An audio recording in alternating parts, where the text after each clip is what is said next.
Alright, let's talk about something we're all a little too familiar with. People pleasing. The need to constantly make others happy, to avoid conflict, and to say yes when we really want to say no. It's exhausting, isn't it? The funny thing is, we know it's exhausting, but it feels like we can't stop. We worry that if we stop pleasing everyone around us, they'll think less of us, or worse, they'll leave us. But here's the truth. The only person losing here is you.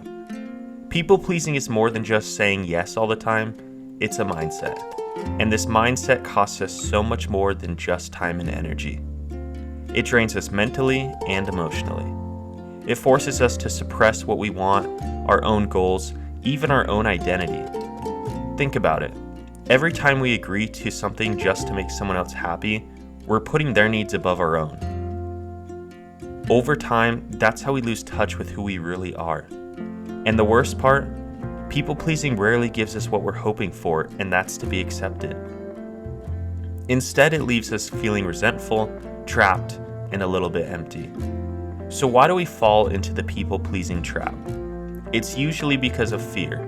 Fear of rejection, fear of disappointing others, or fear of conflict. At some point, most of us learn that saying yes keeps the peace, and being agreeable keeps people around us happy. Maybe we thought it would make us likable or loved, but the reality is, people-pleasing is simply insecurity.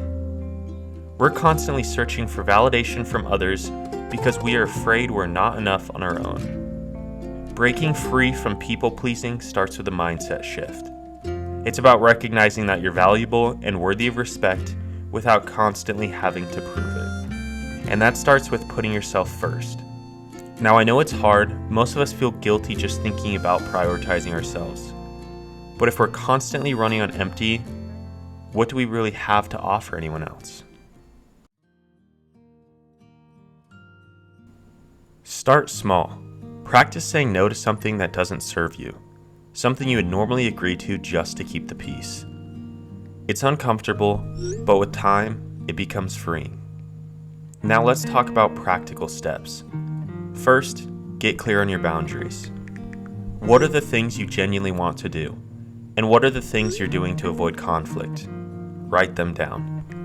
When you know where you stand, it's easier to make decisions without second-guessing yourself. Second, try to build self-worth that doesn't rely on other people's opinions. This one takes time, but it's crucial.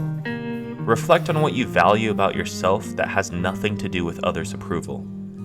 Remember, it's okay to want to help people, but make sure it's coming from a place of genuine care, not fear or obligation. When you finally step away from people-pleasing, you start to find a kind of peace that doesn't depend on anyone else.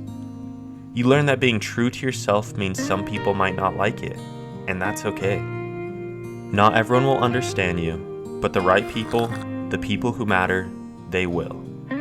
Imagine a life where you're no longer weighed down by constant worry over other people's opinions.